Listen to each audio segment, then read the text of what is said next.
Good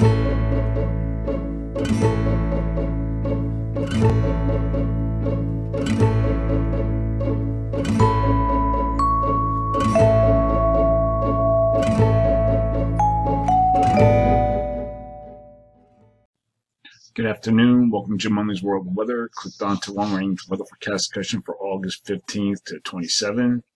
The pattern has changed a little since yesterday. We still have a ridge over the Eastern Pacific and the Western Atlantic, but we also now have a trough here that digs across Alaska into the west, and we also start off with a broad trough across much of the nation, but still a zone of flow. And all the models are indicating a split flow across Canada with above normal heights. And this is a GFS, and then we look at the rest of the models. You can see that they're pretty consistent, forecasting a trough across much of the nation. But then as we progress through the day, through the period, and we come to the 19th, we start seeing those below normal heights rise a little bit, but still consistent of a zone of flow. And then we look at the rest of the models, you can see, again, they're pretty consistent during this period. A zonal flow should keep temperatures near normal across much of the nation. The exception would be across the southwest, where temperatures will remain hot. Heavy rainfall is forecast for the northern plains, the upper Midwest, that might eventually spread to the Great Lakes later in the period. And also heavy rainfall is forecast for the Mid-South and the Southeast. August 18th to the 22nd. Here we are at the 20th. We see a little change in the overall circulation. Still a ridge here. The ridge kind of like becomes absent here. That's one notable thing. But we still have our ridge here, zone of flow, below normal heights across over here, across this region here. And then we go through the period, and we come to the 22nd.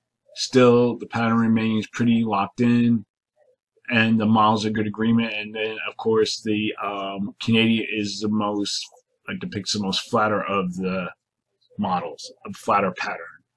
So during this forecast period, forecasting near to above normal heights, near to above normal temperatures across much of the nation, and forecast anomalies to be about 4 to 6 degrees.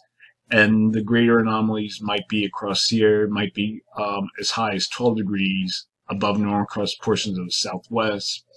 And for precipitation, forecasting below normal precipitation for the central and southern Rockies and Texas, and above normal precipitation forecast from the middle Mississippi Valley into the Midwest, the Ohio and Tennessee Valley, the Northeast, and the Mid-Atlantic. The period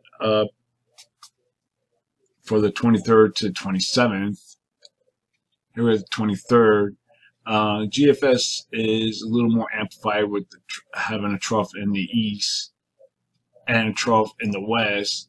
But then we look at the rest of the models, still forecasting zone of flow generally across the north central states. But some of the models are hinting at a ridge across the southern U.S. You can see here. Some are more pronounced as we go through the period. And I'm going to show you that. See here the GFS as we go to the 24th. The next day, it kind of like pumps up this ridge here across the Four Corners area. And then we go through the days. And now the GFS still has a subtropical ridge across the south central states. And this is the GFS, and you can see like has a ridge across much of the west central states. And then we look at its ensembles, more flatter flow, and then the European has this ridge here covering much of this area across this region. And then we look at the Canadian, flatter flow again. So I'm forecasting a little change in temperature anomalies, still near to above normal temperatures, and I'm forecasting anomalies to be about 2 to 6 degrees above normal. And for precipitation, forecasting below normal precipitation for the Northwest, above normal precipitation forecast for the Northern Plains and the Upper Mississippi Valley. So that's the long-range weather forecast discussion for August 15th to 27th. Thanks for coming to Jim Munley's World of Weather, and have a good day.